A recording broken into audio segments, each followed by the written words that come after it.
Intelligence అంత దారుణంగా వీళ్ళు చేస్తా ఉంటే ఏ రకంగా న్యాయం జరుగుతుంది? చనిపోయింది ఒక సామాన్యమైన వ్యక్తి, చనిపోయిన వ్యక్తి 4 సార్లు ఎంపీగా చేసిన వ్యక్తి, చనిపోయిన వ్యక్తి సామాన్యమైన వ్యక్తి, చనిపోయిన వ్యక్తి ఒక ముఖ్యమంత్రి గారి తమ్ముడు, ఎక్స్ ముఖ్యమంత్రి గారి తమ్ముడు, అడిషనల్ ముఖ్యమంత్రి గారి తమ్ముడు చనిపోయాడు. అంత చనిపోయిన వ్యక్తి 4 సార్లు ఎంపీగా పనిచేసిన వ్యక్తి, 4 సార్లు ఎమ్మెల్యేగా చనిపోయింది ఒక సామాన్య చనిపోయిన వ్యక్తి చనిపోతే అసలు లా అండ్ ఆర్డర్ అసలు ఆంధ్ర రాష్ట్రంలో ఉందా? కేవలం ఆయన చేసిన తప్పేంది? జమ్మలమడుగు నియోజకవర్గానికి ఇన్ఛార్జిగా తాను వ్యవహరించడం. జమ్మలమడుగు నియోజకవర్గంలో మా పార్టీకి ఇంతకు ముందు గెలిచిన ఒక ఎమ్మెల్యే ఆదినారాయణ రెడ్డి అనే ఎమ్మెల్యే అమ్ముడుపోవడం, చంద్రబాబు నాయుడు గారు ఆయన ప్రలోభాలు పెట్టి తీసుకోవడమే కాకుండా ఆయన ఏకంగా మంత్రి పదవి కూడా ఇచ్చి ఆయన పదవిలో పెట్టుకున్నాడు. అక్కడ తెలుగుదేశం పార్టీకి సంబంధించిన రామసుబ్బారెడ్డి వీళ్ళిద్దరినీ తట్టుకునే దానికోసం ఒక ఫ్రెష్ ఫేస్ ను మేము తీసుకొచ్చినాం. మా క్యాండిడేట్ ఎవరైతే ఉన్నారో యంగ్స్టర్ ఫ్రెష్ ఫేసు వీళ్ళని ఢీకొంటా ఉన్నాడు.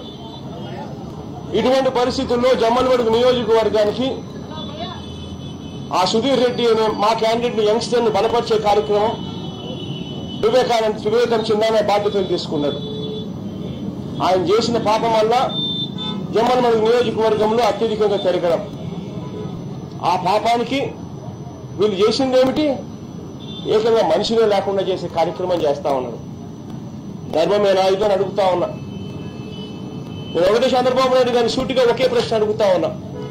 నిజంగా నీలో న్యాయం ఉంటే, నిజంగా నీలో ఇన్వాల్వ్మెంట్ లేదు అయితే ఎందుకు సిబిఐ ఎంక్వైరీకి ఇవ్వడానికి నువ్వు ఎందుకు సంకోచిస్తా ఉన్నావు?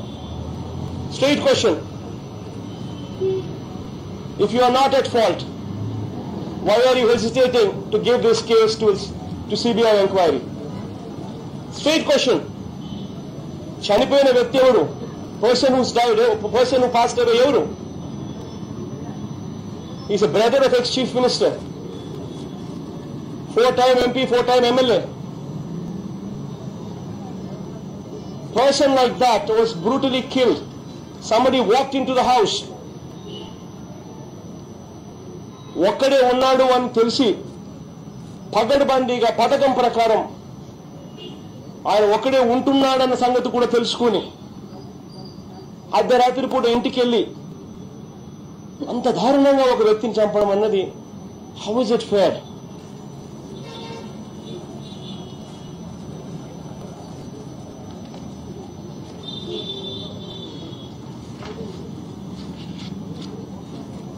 దీన్ని ఖచ్చితంగా ఎంక్వైరీ జరగాలని, సిబిఐ చేత ఎంక్వైరీ జరగాలని, చంద్రబాబు నాయుడు గారికి రిపోర్ట్ చేసే పరిస్థితి, చంద్రబాబు నాయుడు గారికి అత్యంత సన్నిహితులుగా ఉన్న డీజీపీని, ఈ అడిషనల్ డీజీ వెంకటేశ్వరరావు గారిని, ఇటువంటి వ్యక్తులను దయచేసి రాష్ట్రంలో ఎలక్షన్ బాధ్యత నుంచి తప్పించండి. అప్పుడే కాస్తో కూస్తో ఇటువంటి ఘటనలు ఆగిపోతాయి.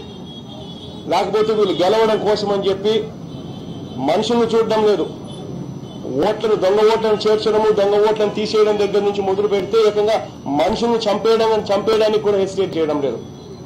సో దయచేసి నేను చెప్తా ఉన్నాను, గవర్నర్ గారిని అదే రిక్వెస్ట్ చేస్తా, ఈ అధికారులను దయచేసి తప్పించండి. ఇటువంటి వాళ్ళు ఉంటే రాష్ట్రంలో ఎన్నికలు జరగవు. ఈరోజు మా చిన్నాన్నకు జరిగింది, రేపు పొద్దున ఇంకా ఎంతమందికి కూడా చేస్తారో కూడా తెలియని పరిస్థితి. కాబట్టి వెంటనే తప్పించమని చెప్పి కూడా రిక్వెస్ట్ చేస్తా గవర్నర్ గారిని. సిబిఐ ఎంక్వైరీని డిమాండ్ చేస్తూ గట్టిగా అడిగాము. ఈ డిమాండ్ను గన నెక్స్ట్ 1 or 2 days లో ఈల్డ్ కాకపోతే కోర్టుకు కూడా పోతాం. కోర్టుకు కూడా పోయి కూడా we will press for CBI enquiry. ఈ డిమాండ్ కన్నా వాళ్ళు కానీ ఈల్డ్ కాకపోతే ఇన్ ద నెక్స్ట్ 1-2 days లో. దిస్ ఇస్ సంథింగ్ మీరు కూడా దయచేసి నేను చెప్తా ఉన్నా, అడుగుతా ఉన్నా, రిక్వెస్ట్ చేస్తా ఉన్నాను. ఇంత పెద్ద వ్యక్తి చనిపోతే ఒక మనిషి డైరెక్ట్ గా పడుకునేటప్పుడు అర్ధరాత్రి పూట కొంతమంది ఇంట్లోకి వచ్చి ఒక మనిషిని చంపేసి వెళ్ళిపోయే పరిస్థితిలోకి వస్తే అసలు ఈ రాష్ట్రం నిజంగా బతకదు. దయచేసి అందరూ కూడా ఆలోచన చేయండి. అందరూ కూడా ఖచ్చితంగా ఇది సిబిఐ ఎంక్వైరీకో లేకపోతే థర్డ్ పార్టీ ఎంక్వైరీకో పోలీస్ ఇక్కడ బాసులు ఇక్కడ పోలీస్ బాసులు ఇక్కడ చంద్రబాబు నాయుడు గారికి రిపోర్ట్ చేయని వ్యవస్థలతో ఎంక్వైరీ చేయించేదానికోసం మీరు కూడా దయచేసి వాయిస్ ఇవ్వమని చెప్పి కూడా కోరుతా ఉన్నా. సిబిఐ ఎంక్వైరీ అడుగుతున్నారు. మాజీ మంత్రి ముఖ్యమంత్రి గారి తనయుడి హోదాలో ఎస్ఆర్సీ సెక్యూరిటీని ప్రొవైడ్ చేయడానికి కొన్ని వెసులుబాటు ఇస్తుంది. ఇప్పుడు వివేకానంద రెడ్డి గారికి ఉన్న సెక్యూరిటీ ఎంతవరకు ఉంది? మనకి సెక్యూరిటీ ఉందా లేదా? చిన్న సెక్యూరిటీ లేదు. సెక్యూరిటీ ఎప్పుడు ఇవ్వాల, సెక్యూరిటీ లేదు. ఆయనకు అసలు ఆయన ఎంత సౌమ్యుడు అంటే ఆయనకు అసలు గొడవలు లేవు. ఎక్కడికైనా కూడా పాపం ఒకడే పోయి ఎవరి దగ్గర ఏ కలెక్టర్ ఆఫీస్ దగ్గరికైనా పోతాడు, ఏ ఎంఆర్ ఆఫీస్ దగ్గరికైనా పోతాడు. ఎవరైనా వచ్చి అడిగితే ఎక్కడికైనా కానీ పాపం వెళ్ళిపోయే రకం. అంత సౌమ్యుడు, అంత మంచి వ్యక్తి. నిజంగా అంత మంచి వ్యక్తికి కూడా ఇటువంటి పరిస్థితి రావడం అన్నది నిజంగా అన్నిటికన్నా బాధాకరమైన అంశం. ఇది అవకాశం ఉంది. మెల్లగా అడిగితే నాకు అర్థమవుతుంది ఈ క్వశ్చన్. చెప్పు. కేసులు సిబిఐకి ఇస్తే జాప్యం జరిగే అవకాశం ఉంది కాబట్టి అందుకని సిట్ వేశామని చంద్రబాబు నాయుడు చెప్పారు. అంటే మీకు సంబంధించిన కేసు కూడా 7-8 ఏళ్ళకి జరుగుతుంది. నువ్వు చెప్తున్నావు, నువ్వు అడిగినా నేను సమాధానం చెప్తున్నా. చంద్రబాబు నాయుడు గారు నిజంగా ఆయన మాటలు ఎలా ఉన్నాయనంటే దొంగతనం చేసిన తర్వాత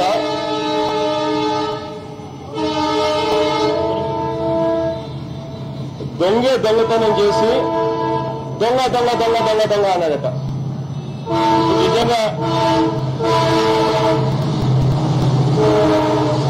నిజంగా రాష్ట్రంలో కూడా పరిస్థితి అదే మాదిరిగా ఉంది. వాళ్ళే హత్య చేయిస్తారు, మళ్ళీ వాళ్ళే హంతకుడు అని చెప్పి ఇంకొకరి మీద బుద్ధ జల్లే కార్యక్రమం చేస్తారు. అటువంటి దారుణమైన పరిస్థితిలో ఉంది.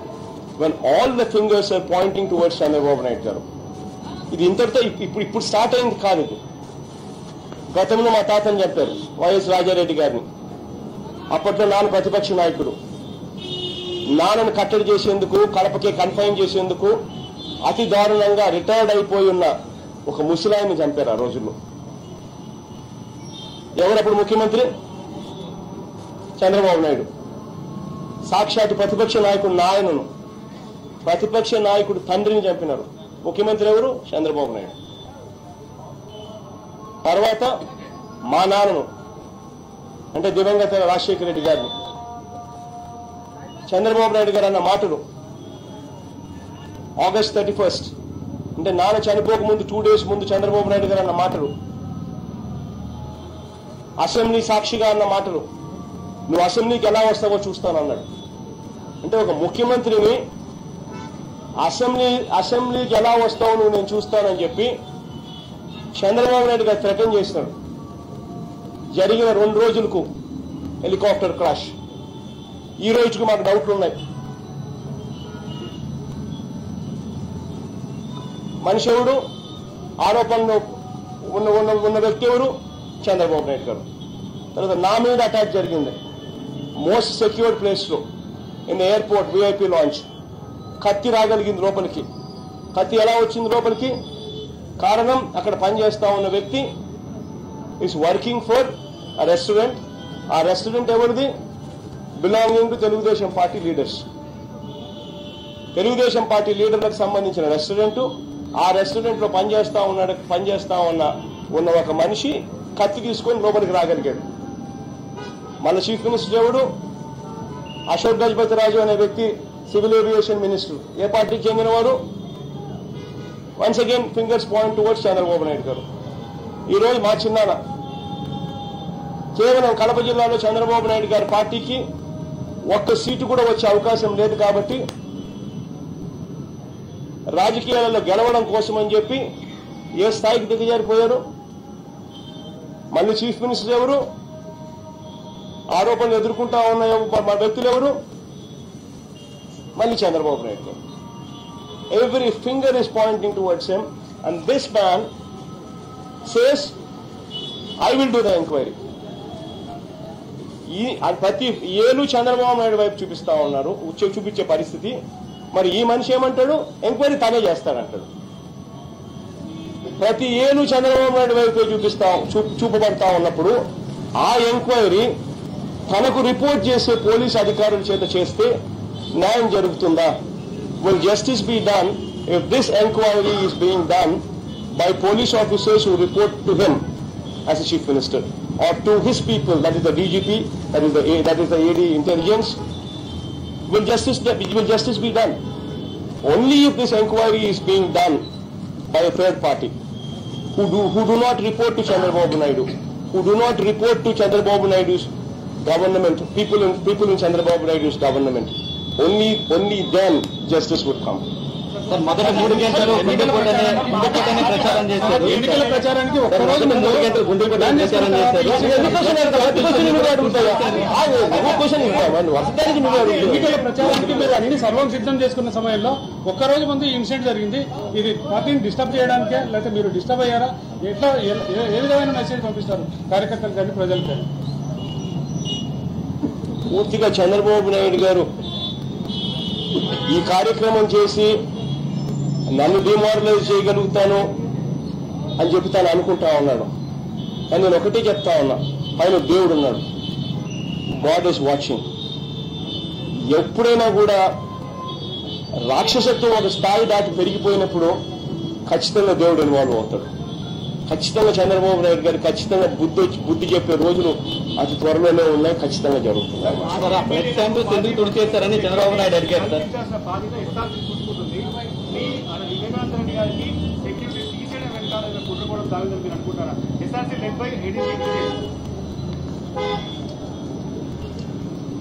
చిన్నానకు మీరు అన్నట్టుగా SRC is led by intelligence ఏడీ.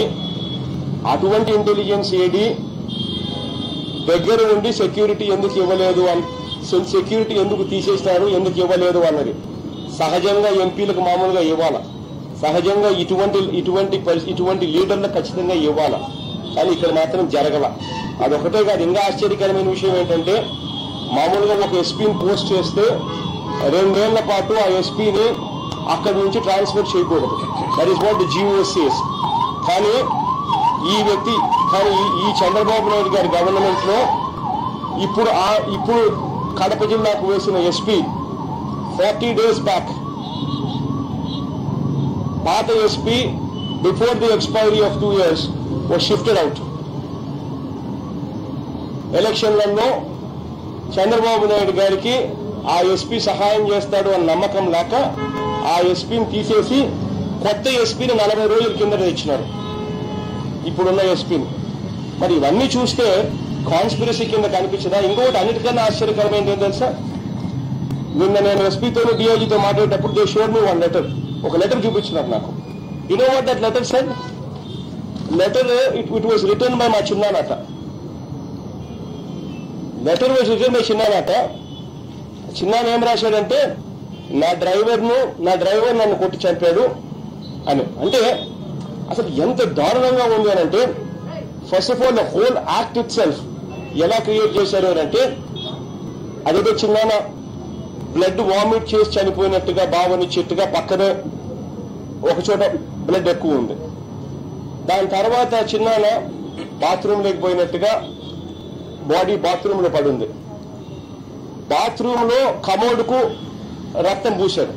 అంటే బ్లడ్ ఎక్కువగా డ్రైన్ అవుట్ పోయినందువల్ల తనకు గిడ్డినెస్ వచ్చి బాత్రూమ్ లో తను కొలాప్స్ అయినాడని, ఆ కొలాప్స్ అయ్యే దాంట్లో తల కమోడు కొట్టుకుందని కమోడు రక్తంతో పెట్టారు. తర్వాత కమోడు కొట్టుకున్నందువల్ల ఎనికి పడిపోయాడు కాబట్టి చనిపోయినట్టుగా బాత్రూమ్ లో శవాన్ని పెట్టారు. అంటే అంత పగడ్బందీగా మనిషిని ఇక్కడ కొట్టి, బెడ్రూమ్ లోనూ కొట్టి, బెడ్రూమ్ లో చంపో, మన ఆ మనిషిని చిన్నాన్ని తీసుకొని పోయి బాత్రూమ్ దాకా తీసుకొని పోయి బాత్రూమ్ లో కూడా పెట్టి, ఎందుకంటే ఇంట్లో ఎవరు లేరు, ఆయన ఒక్కడే ఉన్నాడు, బాత్రూమ్ లోనూ కూడా పెట్టి ఇదంతా ఏదో న్యాచురల్ గా జరిగినట్టుగా చూపించే కార్యక్రమం చేసే కార్యక్రమం అంత దూరం కుట్ర జరిగింది అని అంటే ఆ కుట్రలో భాగంగా వీళ్ళు చంపుతా ఉండగానే చిన్న లెటర్ రాస్తాడా?